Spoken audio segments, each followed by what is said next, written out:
1.5 lakh people on an average commit suicides every year in India, and the age group is 15 to 29.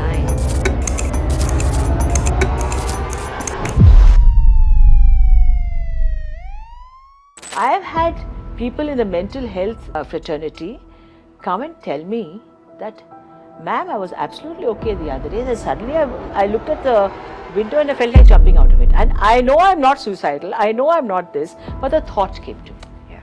Tell me about schizophrenia. I think many of us think it's about split personality only. The word split personality doesn't mean two personalities in one. No, it does not mean that. That is a totally different condition. Schizophrenia means that there is a split between the emotion and the cognition. In today's world, bullying has become a very big deal in schools, and many children even get depressed and commit suicide because they're just being bullied. So do you have patients who have been bullied and therefore depressed? How is it? Have you seen children with this kind of a mental anxiety problem?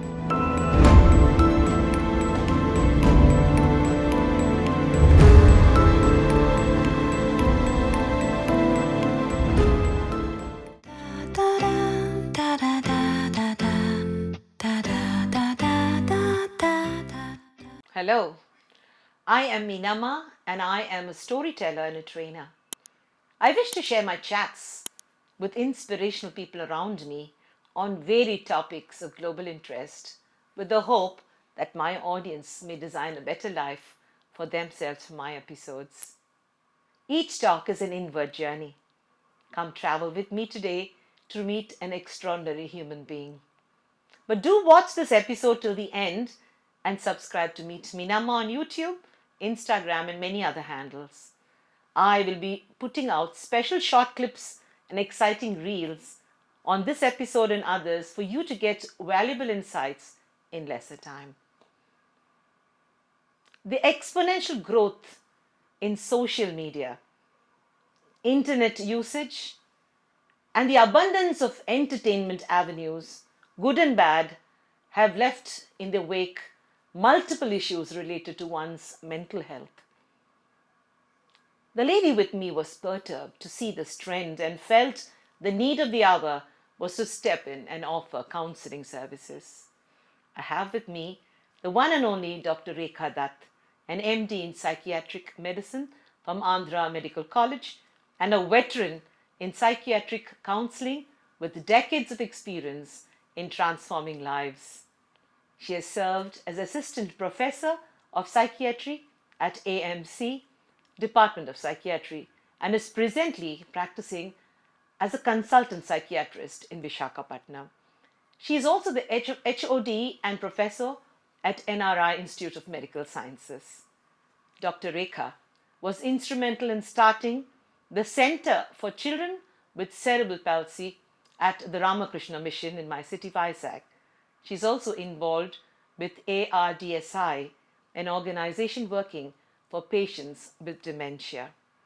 Did you know more than 1.5 lakh people commit suicide every year in India in the age group of 15 to 29? Mental health is the pulse that we are going to pick up today. Welcome to the one and only Rekha. Lovely having you with me, Rekha. How are you feeling today? I'm feeling good, and thank you for having me, Meenakshi. I'm really enjoying this session. Rekha, I had a lot of questions for you, especially because I think you represent one of the biggest problems that the world is going through, and that is mental health issues. Whether it is committing suicide or getting depressed, or just having low self-esteem, I think the entire generation is now looking at mental health as the most sought after topic. And when you go to podcasts, I think that is the number one topic. Everybody wants to know more about mental health. So, your inputs, your experience, your whole lifetime has been spent in this kind of a work. Tell me about yourself, how you got into the field, and what it means to you today after so many years of being a teacher, professor, and a consultant. Mental health, what does it mean to you? Okay, to come into the first part of your question, how did I get into this field? You'll be surprised to know that when I was in school, I read Passions of the Mind by Irving Stone, Oh, okay. and that's about Sigmund Freud. And with that, I was fascinated by things connected to the mind, all Freud's cases and how he handled them. And I didn't know that there was a huge subconscious to our minds, and how it affected us. So from then on, I actually took up medicine just to become a psychiatrist, and then I luckily got into this field where I think I was destined to be here. I'm enjoying this field because I find that if you can help someone back onto their feet, go back into the world, do their work, occupation, and look after their children and look after themselves, I think there's no better satisfaction and no better aim in life, for me at least. So I'm happy doing that. You know, Rekha, we always have said mind over matter, mind over matter. Today, mind matters. So, Yeah. when you talk about mental health, you might have seen different categories of mental health. What do you think is the current situation where you are now? How many patients do you get in which kind of a mental disease? Would you call it disease or a state of mind, mental health?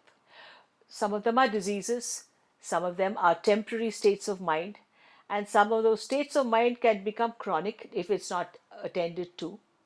Uh, the ones that are diseases are your severe depressions, bipolar disorder, the psychosis, and the personality disorders.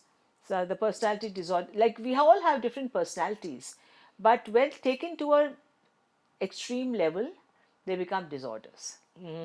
So that is what is a personality disorder. And now other things like what I was telling you, those which are not diseases, but they are states of mind like anxiety and adjustment disorders. People go into anxiety when they have issues in the house, when they have a difficult boss. It's very difficult for people to handle a difficult boss because their livelihood depends on that work. So obviously they're going to get anxious. So those are the states of mind that we have to counsel, and if required, we give them a short dose of medication just so that they get back onto their feet, and then they're good to go after that. And then we can stop the medication, and then we continue counseling them as to how to handle their problems. So we do both. We do both. See, if we go back now, even when we were kids, there were many bullies in school. But somehow we were able to handle them, or we had this elder sibling, or mommy and daddy would step in and, do their bit. But in today's world, bullying has become a very big deal in schools. And many children even get depressed and commit suicide because they're just being bullied. So, do you have patients who have been bullied and therefore depressed? How is it? Have you seen children with this kind of a mental anxiety problem? Yes, we do get children like that, but luckily now most of the schools have their counselors. Oh, So when they have counselors, at least some of the schools that we send our children to, they all have counselors so they can handle them. But yes, bullying is a big issue, and what I have found, what's the best thing to do is for the school to be aware of it. Once they're aware of it, and if they're watching the children like with a hawk's eye, then they can catch the ones who are bullies. So, like the teachers can catch the bullies. And in other situations like colleges where the bullies are grown up, there we start by telling the students how bullies normally come from a background where the parents themselves are aggressive people, correct. and they only know aggression. And the bully has learned to be aggressive because he does not know any other method of functioning. So he becomes a bully. Whereas the people who are getting bullied are not exposed to aggression, so they don't know how to handle it. But eventually they learn. They need the help of counselors, and they need the help of their parents. But then, how does one change a bully? You have to counsel the parents Correct. that they are raising a child who is dysfunctional and who's got an aggressive mindset, and we don't know where he's going to It's end going to up be in the end. antisocial. Yeah. But tell me, um, when you look at a child's mind, in nowadays, children are more open when it comes to their problems, like the good touch, bad touch, sexual molestation cases in schools. how do we read a child by their behavior? How do we know that a child has either a sexual molestation issue or a bully issue or a low self-esteem? There is a a palette of different types of problems nowadays. So can you, as in your profession, if you look at a child, can you make out that the child has a problem, or how do we look at a child and decide that we have to counsel this child? And if you know that the child was otherwise outgoing or normal, like a normal person going around and talking to others, and then but then after some time you find that the child is shrinking away from other people, like the teacher will notice it. He is becoming quiet. Yeah. That's one of the first signs. And uh, sometimes in the house you find that suddenly they start talking about it. A Oh. child who would not talk about something like this, suddenly they start saying, and then you wonder whether the child is bluffing, trying to make up stories. But usually the case is that they are telling the truth. But it's like it's been locked up, and then suddenly there's a release and it comes out, and they start crying. So these are the signals. Yeah, those are the signals. Signals. Today we live in a nuclear family. Half of us do not have our grandchildren with us. Half of grandchildren don't have their grandparents with them or parents. And most of the parents are double income parents. So children are actually left to fend for themselves alone. Maybe that is the reason why there is so much of abuse and mental health issues, isn't it? So, I mean, do you also go to schools and discuss this with school children, or do they appoint their own counselors and deans in schools? How is the system now in India? The schools appoint their own counselors. Okay. Some of them are on the panel, or they're a part of on the rolls of the school. Some of them are outside. Like for example, we see some schools, if the children have problems, the school sends their children to us in NRIMS, and then we know what's happening. And most of the time, if there's a problem in the school, we are sending one of our faculty to the school to talk to the children and be present. And there was a time when we used to keep them present there all the time when their school counselor they were between two school counselors. Okay. So we used to also go there. And now when the school counselors can't understand what is happening to that child, then they send the person to us. To you individually. That is for individual. Individually. So, what trends have you observed in mental health issues? Not just necessarily children. The issues have changed. The wants have changed. There's so much of pressure from internet.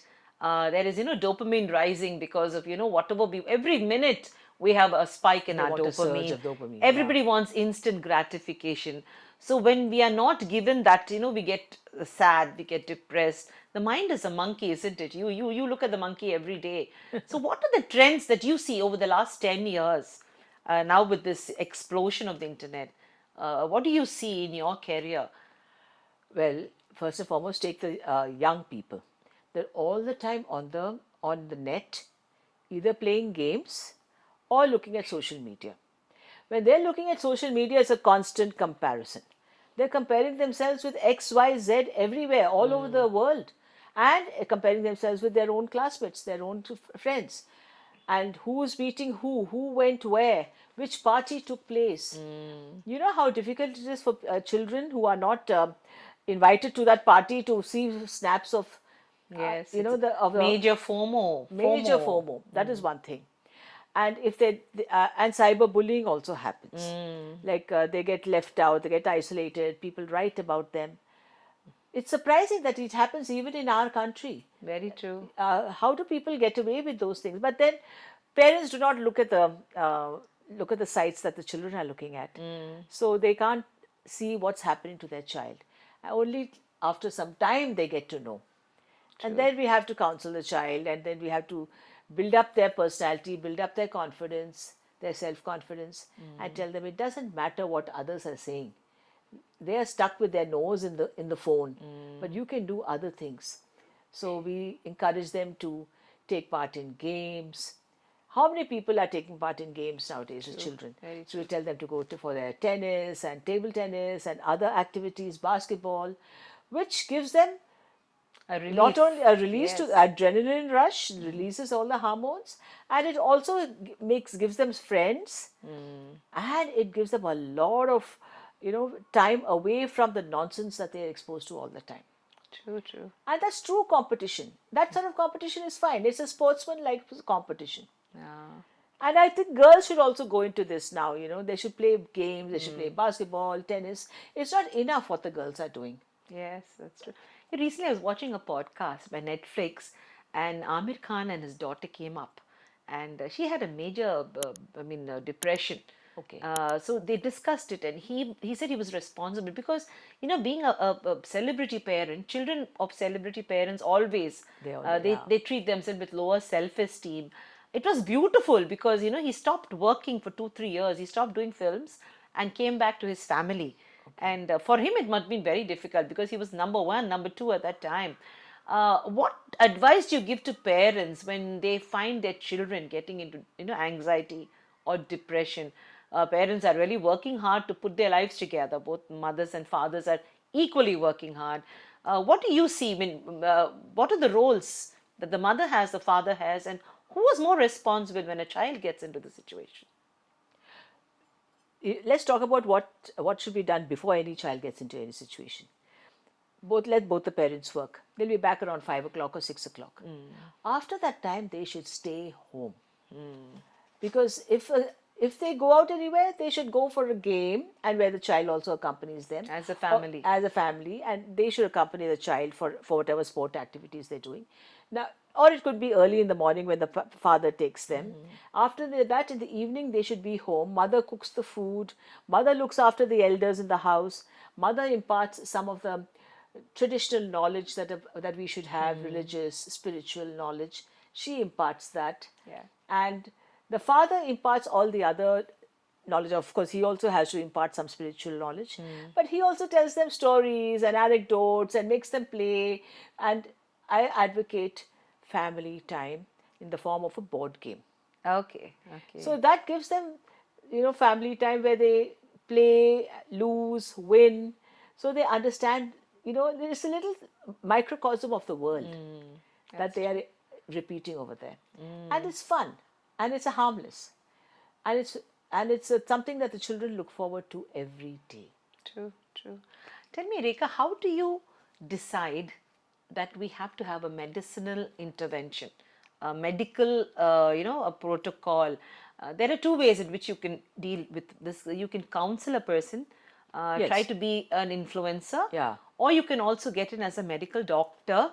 When do you decide that this child or this woman or this man needs medical support? Usually, there are 3 signals. One is loss of appetite. They're not eating. Lack of sleep. They're complaining of not being able to sleep. Of course, those are kind of, when they become moderately ill. Then not functioning well. These 3 things. Not coherent or not Functioning doing in their work. Not being able to go to their work, not concentrating, and they're getting reprimanded by their bosses or by their colleagues. Those are the things. Where are you? What are you doing? Why aren't you doing this work? Which they would have normally done. They have to finish their responsibilities. So that's the time when we know, when they come to us saying that I have these issues right now, I'm feeling depressed and anxious, I'm getting palpitations, and I'm getting shortness of breath. And how often are you getting it? Are you getting it often? Yes. And because of that, what's happening? I can't work. If they say something like that, or I can't eat, I can't sleep. Those are the 3 things that we go by. If they're having those 3 things, then it's better to start them on a medication which will calm them down, give them a good appetite and sleep, so that they can function the next day. Working well is one of the biggest criteria for a human being. Like if you're going to be, moping in the bedroom or moping in the house and not saying I'm not strong enough to go out and do anything, then you definitely need help. And those are the people for whom we give medicine. See, just talking them out of it is not sufficient. We give them the medication to bring them to a point where we can talk to them. Some of them are so edgy and so uptight that they can't even listen to you. There is obviously a bias. People are frightened, or a stigma attached to the fact that you've gone to a psychiatrist. So pagal ho kya, picha niku. These are the kind of expressions we get. That's a stigma. We've also done this earlier. The stigma that Unless you're mad, you don't go to a counselor. Unless you're crazy, you don't go to a psychiatrist. So this used to be the case when we were younger. How is the trend today? Are See, people coming out? we just discussed all the different varieties of mental illnesses, starting from just not being adjusted right up to the psychosis and like the schizophrenia and things like that, and we see all cases. So it doesn't mean that the person is like pagal. It doesn't mean that. It means that they need to talk things out. They need to understand what's happening in their life better. So that's why they go to a psychiatrist. If you like, everyone can't go to a friend, to tell them everything because the friend is otherwise known to them. Yes, that's true. And where do you get an advisor? Quite often we get patients who ask for advice. They're saying, we are in this situation, what do I do? All kinds of situations, marital situations, mother-in-law, daughter-in-law situations. And then we advise them on that. So when patients come for that kind of a problem too, how can you label them as mad? Yes. You can't. Yes, You can't. yes. So that's what I'm saying, that you get all kinds of cases. If I am going to a counselor, I could be going to just get my mind around, wrap my mind around some problem that I have. So that's how one should look at people going to a counselor, psychiatrist. We are counselors and psychiatrists. We counsel people and give those who are very ill medication. That's all. Okay, so that is the difference between a counselor and a psychiatrist. Yeah, we are usually both. We are usually both. Now tell me, today I think there's a lot of mismatches in marriages. The old adage of marriages are made in heaven has gone out of the window. I think it's the equality, the man-woman equality, the equation of people riding the same wave. There's a lot of marriages going down the drain, and you might be getting a lot of kids who are depressed because of marital discord. Yeah. I think that's the most common thing. And to add to all of it, you have things have changed so much. Ethical values have changed. People are having affairs left, right, and center, before and after. And it's very difficult for the mind to stretch like a rubber band and get back. It's like a rubber band, doesn't get back. So, what do you see a lot of marital discord, depression cases? And, I mean, how much counseling do you do to couples? Do they come and talk to you? Very often. They come very often and talk to us. And quite often, one of the partners is adamant about not wanting this marriage to go on. And the other partner says, I don't know why he or she is so adamant. I think we can work this out. So they first come to try to work it out.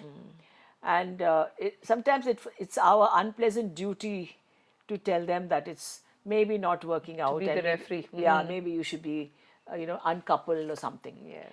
What the new trends in marriage nowadays, Meenakshi, are the coupling, uncoupling, co-parenting. Yes, these are all new terms. We New never terms, heard of them in my life. co-parenting, where they're not husband and wife, but they are parents to the children. Yes, yes. So co-parenting, and then The live-in separation, relationships. and then divorce. Yes. And then the new thing, which I actually just came across the term LAT, living apart together. Correct. Yeah, that's something new. Yeah, but they're still together as a father and mother. But do they still have psychological problems with all these, Of course. new trends that they have themselves invited into their lives? They will have, one thing is there, because they don't know how close they're supposed to be to the partner, and do they really want to have another partner in their lives? They're not sure about that. That is their problem, and where to draw their boundaries. What boundary do they draw for Because there is each no other? legal binding. Yeah. And secondly, the children. The children don't know where they stand. Who am I supposed to be close to? This? Am I supposed to be close to this mother or that mother? How are this? And probably because they're now single parents, the mother has to go out and work. She's not at home all the time. Correct. So she's not available for them. So maybe the other mother's more available. How do they manage? True. And the whole family structure is disintegrating. In my personal opinion is that all this is happening because there are no joint families anymore. Very true. That's its biggest solution. I think most of our generation enjoyed that value. Yeah. Even now, the younger generation, if they were still living in the joint family system, they don't have to live together. At least if they're extended family, father-in-law and mother-in-law are close by. you know. It's And, convenient. yeah, Yes. if There's a it's sharing and caring. easier for the children to grow up. It's easier for the mother to look after the family. What about LGBTQ now? The lesbians and gay community, they are wonderful people, but they also would have, because see, acceptance for the LGBTQ is still low. As much as we might shout that the closet is open and they have come out of it, they still suffer what society gives them. People don't accept. So, do they also come to you? Do you counsel any of our friends from the LGBTQ? Yes, I've had people with gender dysphoria coming. I've had who would like to change their sex, change their gender. One young girl came and she wanted to change. At a very young age, I said, "You're too young to want to make a change. Work it out, see how you feel about being the other sex, but don't get your hormonal treatment done, Done right and now. let's postpone your surgical treatment or whatever you want to do." You know, that we had to postpone because we don't like to do that for young people. Yeah. I've counseled people who've already had their surgical treatment done. They've changed their sexual preferences. Okay. Sexual treatment, and sexual change. And the problem is that they're not accepted, I know. and and they're abused. They're abused by people. So as it is, our society is very judgmental, and it's very difficult for some people who are slightly different also to be accepted. Imagine people who have gender dysphoria, who have changed their sex. I think it's it's very To difficult be for them. trapped in the wrong body, because if you're a man trapped in a woman's body or a woman trapped in a man's body, I think it's a big punishment. How many parents first accept such children? I mean, some time back they used to be scared to talk about it. Do they talk more about it? Do families talk about children who have this issue? It's difficult for the parents to accept it, first and foremost. And they really have a tough time living with something like that because they are worried that the child will suffer in their life. They don't mind if the child changes their gender quite often because they can still work and they can still go ahead with their life. But they want them to have friends and family. And they don't know what's going to happen to them in the future. Are they going to have friends? Are they going to have a family? What about future children? How are they going to have children? That is a genuine worry of parents. If you once they have got over the first initial shock of my child wants to change his or her gender, then the worry is what happens to the child in the future. Yeah, that's true. I usually, if they find that they can make it easier for the child, even if they're not working and even if they don't get jobs easily, everyone doesn't have a big business. But at least if they have some nest egg for the children, then the parents will feel happier that at least the child can live their life the way they want to and not have to worry about whether they'll have a job or a business which is running. In fact, that's the kind of scenario that the parents finally create for the child. We all shout that we are an inclusive world, but there are so many of us who are going through problems and we are not included. Uh, you must be getting a lot of such children, either children who have been raped and not been able to talk about it because their families told them not to talk about it. I think there are so many, especially girls and now even boys, who have gone through sexual harassment or being molested or raped, and they suffer the consequences of this. I myself have gone through this, so I understand the psychological feeling. Do parents come and ask for guidance, or do they hide? When we were young, we were told, don't talk about it. Who will marry you? I mean, this was something that we saw in films and we saw it in real life. Has the generation changed today? The parents come only after the child shows anxiety and depression.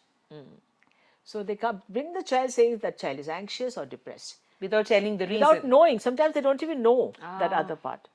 So they themselves are shocked that something like that has happened afterwards.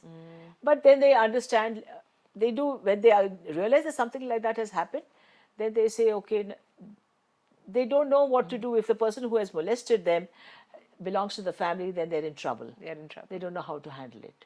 But if somebody outside, then they learn to say that, okay, now let's get over it. It's over. It's past. Let's get over this anxiety and depression. And quite often I find that if the parents decide to, keep aside that person who has molested. The Then case the becomes child easy. understands that that person is persona non grata. Okay. And the parents are standing next Parents to. are standing, they are taking a stand. And then the child feels strong. The child feels strong. Otherwise, the child feels abused for the rest of their life. Very true. Because they're constantly coming across that person. They're not able to keep that And person that out. person has not been punished. And the person is looking at them with a little smirk on the face. Yes, yes, yes. And that's a constant abuse. Correct. So I've had to tell some of those people is that if you're still even after marriage they talk about it. So I've had to tell them that if you're still thinking about those people and how they behaved with you, that means they're still abusing you. They're mentally somewhere with you. Yeah. You're carrying them with you. You're abused still. So get over it. You forget about that person and think that that person is troubled and he's going to suffer or she's going to suffer. Usually it's a he. So you teach them how to forgive that person and move on and not forget. Forgive and forget. They can forget, but I tell them that they can forget. They have to forget, but don't forgive because if you forgive inside yourself, but don't show them that you're forgiven. Yeah, they should know that they've done wrong. They should know that they've done wrong. Now tell me, of late we hear about postpartum blues, postpartum depression. We never heard of this when we had children. What is postpartum depression? Many gynecologists say it's normal.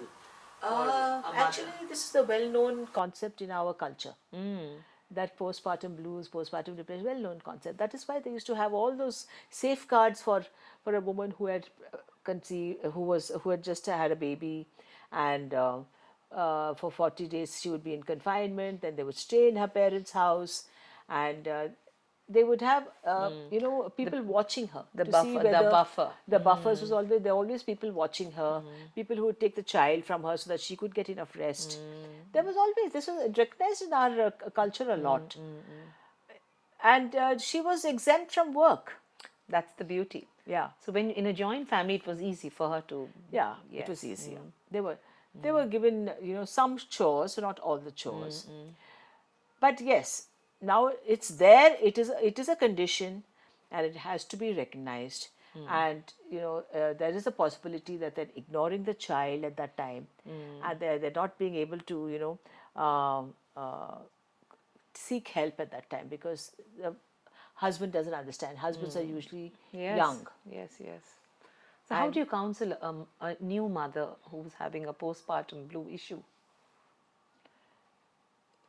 First and foremost, we find out whether she's eating and whether she's sleeping. Now, when she's doing that, that means she's not very depressed. And then it's easy to counsel them. We tell them that this is something normal. This is your hormones that are acting up. If you eat normal food, good food, lots of healthy food, you're helping your brain get over that change. And we'll tell them that what you're feeling towards your child, that I can't look after my child, I don't want my child, I didn't want this child. All those feelings will go away after some time. And we tell them that just do your bit and automatically you'll start feeling the love. So that's I've seen happening quite often. And bipolarity, it's, maybe it was a condition that we all knew earlier, but there's a name to the villain now. Very, very many marriages have broken up because of bipolar partners. Tell us about bipolarity and what it means. How do we recognize if we are bipolar, we have the quality? Well, bipolar people, there's a spectrum, bipolarity. You could be having more depression and less mania, that is feeling high, feeling exalted, excited. That is called mania. It need not be a complete mania. It could be just mild mania, or it could be higher degrees of mania, equal times of depression and mania, and or more of depression and mild mania, or longer periods of depression and short periods of mania. Okay, that's all bipolarity. You know how depression is, that they don't eat, they don't sleep properly, and they're depressed, and they don't go to work. They feel sad. Manic people talk more, they go around more, they spend more. Now, why is it difficult to live with them? Because they're unpredictable. Yes. They get up one morning and they're depressed, and you don't know what to do to them. They said, I'm not going to work today, I can't do anything, I'm just going to be at home. And and the next day, maybe after a few days, they might be manic, and they'll say, I'm going out, I'll go out with my friends, and they go for a drink. There's a lot of substance abuse. Then the biggest problem is that sometimes they spend a lot and they make foolish business investments. Correct. Some of them do shopping online just like that, just Yes, get that's out a of big it. problem. That's a big problem nowadays. And how can you stop them unless you don't let them use that credit card or that UPI? The retail therapy is the name that most people give that. Yeah, retail therapy is a thing.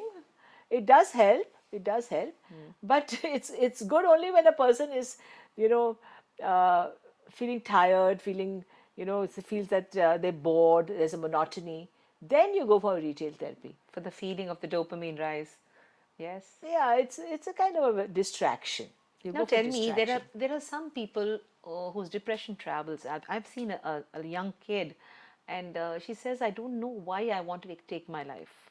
She has no reason. She's a perfectly normal child. So there are not so many people who are bubbly and lovely, and suddenly they get lonely, and they see a character. Now, is that schizophrenia, or what kind of depression is this? It's a depression. It's not schizophrenia. It's a depression, and what happens is that there are certain neurotransmitter changes, that is, chemical changes in the brain. And I have had people in the mental health fraternity come and tell me that, ma'am, I was absolutely okay the other day. Then suddenly I looked at the window and I felt like jumping out of it. And I know I'm not suicidal, I know I'm not this, but the thought came to me. Yeah. So for some people, it's just a thought. For some people, it's an impulse. So you have impulsive suicides and you have planned suicides. So that's for them. There are impulsive suicides, which is like what I was telling you. This person said. She said, "I am not so depressed. I am not suicidal, but that thought came to me." So now I can understand how patients are getting the thoughts. So patients are getting those thoughts like that. So it is just a kind of a small glitch in the brain. And it takes that one moment to stop it from happening. Yeah, so you have to recognize it as a glitch. Ah, okay. Like most things are glitches, like suicidal impulses. Sometimes, okay, suicidal impulses can have a cause, an environmental cause, like the exams or somebody Tension, shouting at you stress. and things like that. No, a lot of people have attempted suicide because the mother-in-law shouted or the husband shouted. Like they want to show them, teach them a lesson, or they just want to, they don't know, they've forgotten about the children and they just want to commit suicide. There are people like that. We get a lot of cases who come and say, I attempted suicide, but don't worry, I'm not going to do it again. I've realized I have my children. Once they realize that blessing, it's yes. They realize. But what happened at that moment was something that was beyond them. Ah. So at that minute, if they could analyze that I'm getting this kind of an impulse, it's just a momentary thing. Yeah. It'll pass. So I have to just forget about it. I have my life. I have my children. I have to live. So then they will get over it. It's just a question of knowledge that I will not do something like this. It's a glitch. I started the podcast saying that 1.5 lakh people on an average commit suicides every year in India, and the age group is 15 to 29. Yeah. So is that some sort of an indication of the vulnerability of that age group, 15 to 29? I'm sure this is the maximum stressed group. And the ones that also are looking at instant gratification and immediate, they want immediate results. What do you have to say? Did the COVID-19 have a hand in this? Did the pandemic change the mind of how people thought? And did your practices change after the COVID? Well, after COVID, the practice changed in the sense that people were wary about falling ill, wary about viral infections. They're worried about that. At the same time, I found that people had a lot of resilience. Some people, they lost close people who were close to them, but they were able to live with it. So, everything happened fast. Everything happened in a concentrated manner during COVID. So those people who could handle it very well. But some people, they lost their friends. They said, I've lost my friend. I can't take it anymore. Like She was a pregnant woman, and the child was born, but the woman died. So she's saying, uh, she even 2 years after COVID, she was affected by that. Oh, You know, yeah. you have all kinds of things. Some people who are strong, some people who See, come and say, COVID actually put us all, bundled us all in a box. We were not allowed to go into the real world, which we were allowed to. For months, we were stuck with the feeling of we don't know what is tomorrow about. Yeah. And many of us knew that some of us could just die, or there was a fear of, the enemy just around the corner.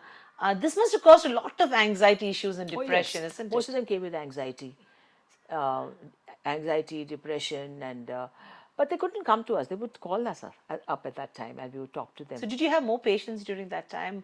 Did you counsel more people during that time? I did. At the same time, I realized that people didn't want to talk about it. They wanted to just live with it, And later they would come for a full blown depression or a full blown anxiety. But at that time, they didn't know that they could, it was not like they said there was a mental health pandemic at that time, Yes. but it was a very short lived thing. Okay. Very short lived. People's memory is also very short Yeah. about these things, isn't it? So when good times start, you're happy again. Yeah, once they're ready to go out and see people, then they're fine.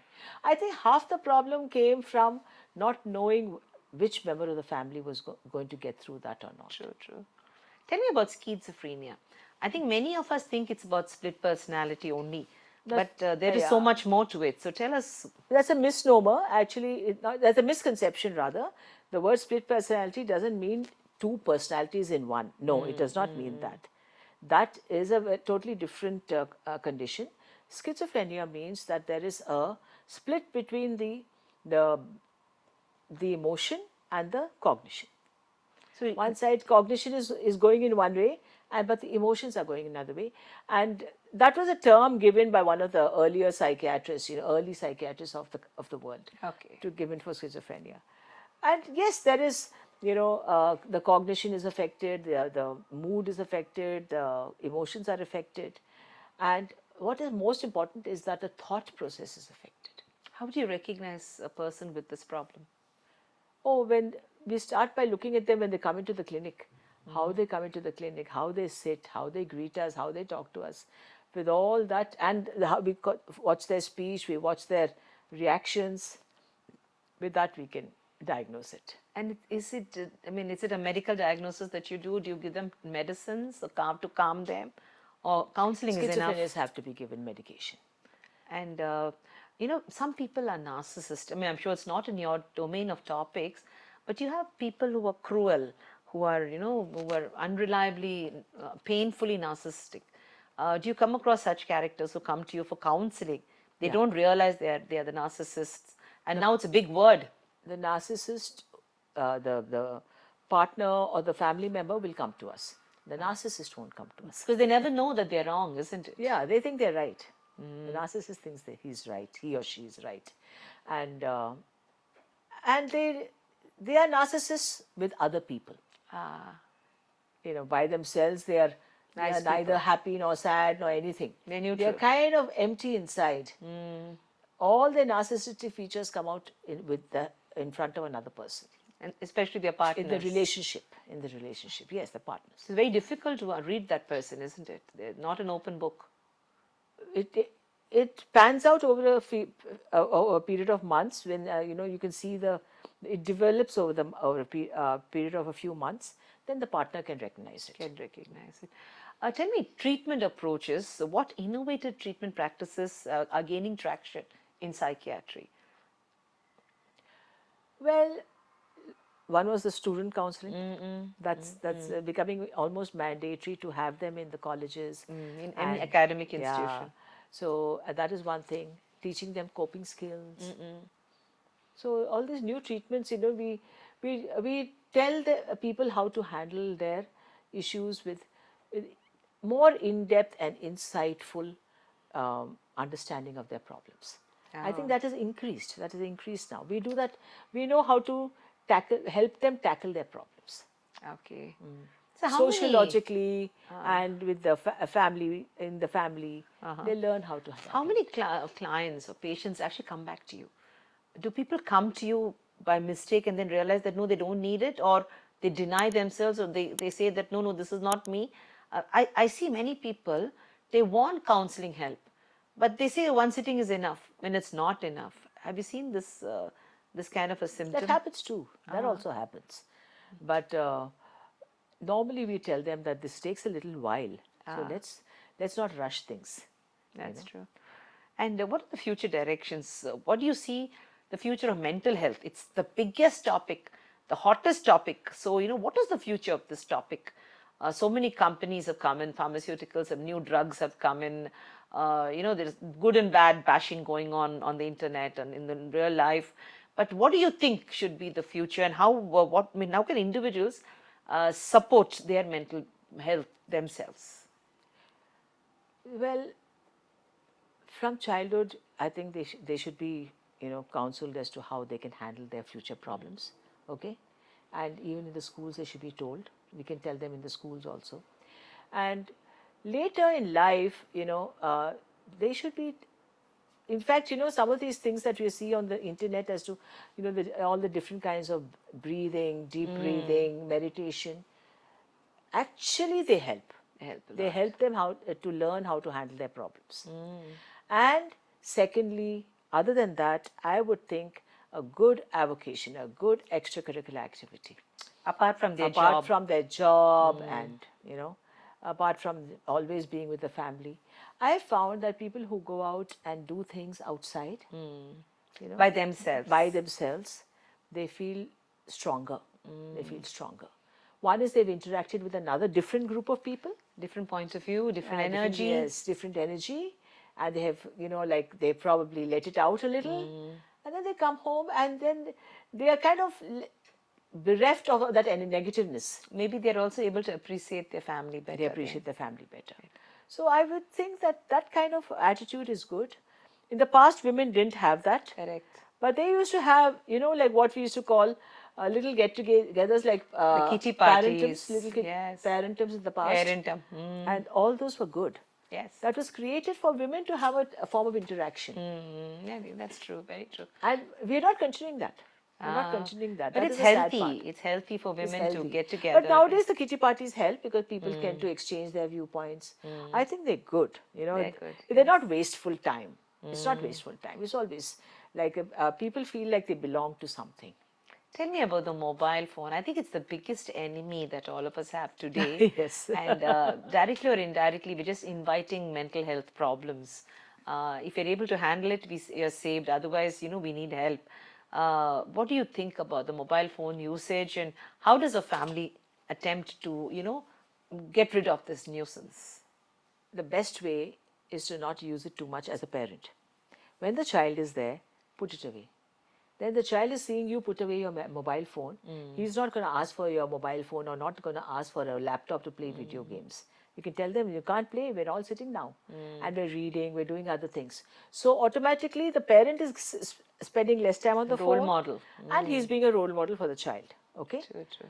And of course you have to monitor the child's use. You're not going to totally stop the child's use, but you have to monitor the child's use. And eventually when they start looking at social media, then you have to counsel them constantly. The parents have to counsel them. Going into social media, just be careful. You're going to be seeing a lot of things which you may feel, left out of, or you feel that feel that you're comparing yourself with them. Make sure you don't get into that. And what about predators? We open an entire Pandora's box on predators online. So many young minds have gone through a lot of problems. Nowadays, they have methods of blocking those sites for children. Okay. I think that's what they're doing nowadays. And what about older people? People once they retire from work, I know you said it, that we should have an avocation, a passion, a gardening, a singing, a book reading, a traveling kind of a passion. Do you get a lot of old people, especially those who lose their spouses, loneliness? It is a big deal. Today, children want to go and study abroad, work abroad, and their parents are left back in their villages and the cities. So we see a lot of homes where the old people are there and the nest is empty. There's a lot of, happiness as long as the couple is together, reliving memories. But once one partner dies, we see the whole balance, going out. What do you have to say about such homes and children who do this?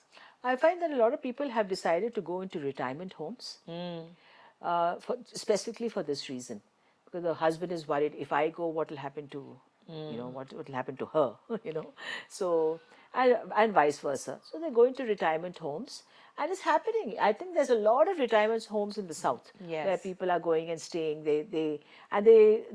A group of friends go together and It's a stay good there. culture. It's a good culture, and somehow we are too involved in our own little egoistic surroundings. This is me. This is not This is me. mine, that is, Yeah. yes, yes, yes, very true. Rekha, what is the role of the family and community in well being, in people's good health?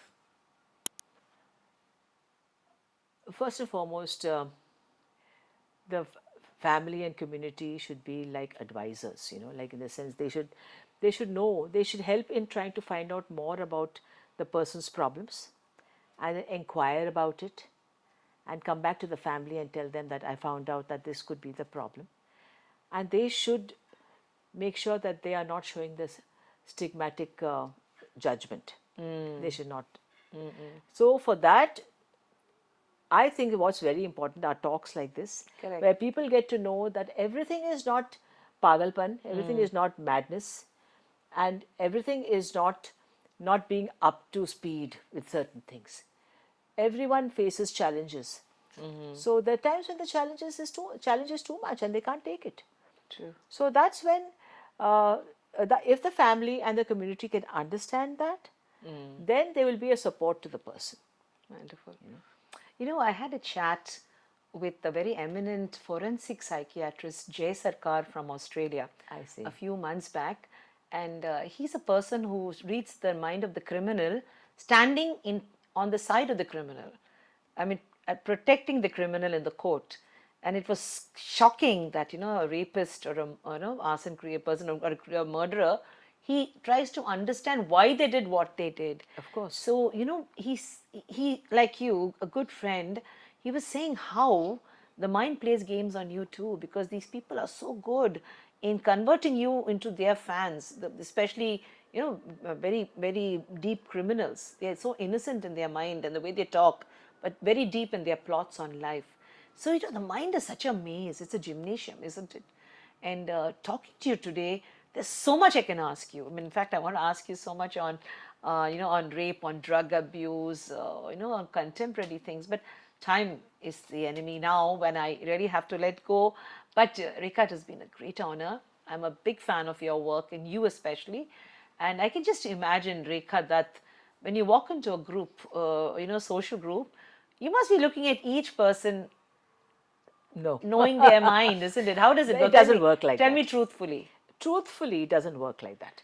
If you see how we have to study how people get their symptoms and their signs and how they talk and how we can understand what category they belong to, you realize that it's just not possible to go into a room and understand it. If they are glaringly defective, yes, we Then can. you can see through. Yeah, but most of the time you can't make out, because most people have a social persona, a face, facade, yes. a face. You take a schizophrenic, okay? He might be behaving badly with his family, aggressive, this thing, that thing. Supposing they bring in a policeman, he'll become calm. I mean, only even a very severe schizophrenic may not become calm. So they're good actors. Yeah, but most people realize what's good for them, what's bad for them. More they realize that this policeman has come, then I better be careful, otherwise they'll haul me off to the mental hospital. How does he know that? Because there is some part of reality testing still in him. When the reality test goes away, then they lose that also. But most of the time they have it. So most people have a facade. Now what I'm saying is, normal people, slightly abnormal people have a facade. Even schizophrenics have a facade. So you can't judge people. You never judge a book by its cover. Exactly. That's exactly what it is. So for all the friends who are watching, when you're addressing a mental health issue, first learn to accept your problem. If you can see your problem, half your counseling is done. So, whenever you feel low, depressed, sad, try to understand yourself, speak to yourself. If you can't talk to yourself, reach out to help, because there are qualified people like Dr. Rekha Dutt that can help you. And remember, life is a beautiful journey. It's only these small moments of sadness and sorrow, but then you can change it. You can dictate. You can write your life story with your own words. Be happy, be cheerful, make a difference, a world of difference, because you are the most important person in your life. Rekha, this is a small gift from Meenamma, and I hope you would use it wisely. This is a nice jug. The gift was talking to you. This is mug like this. I request you to do a cheers to me.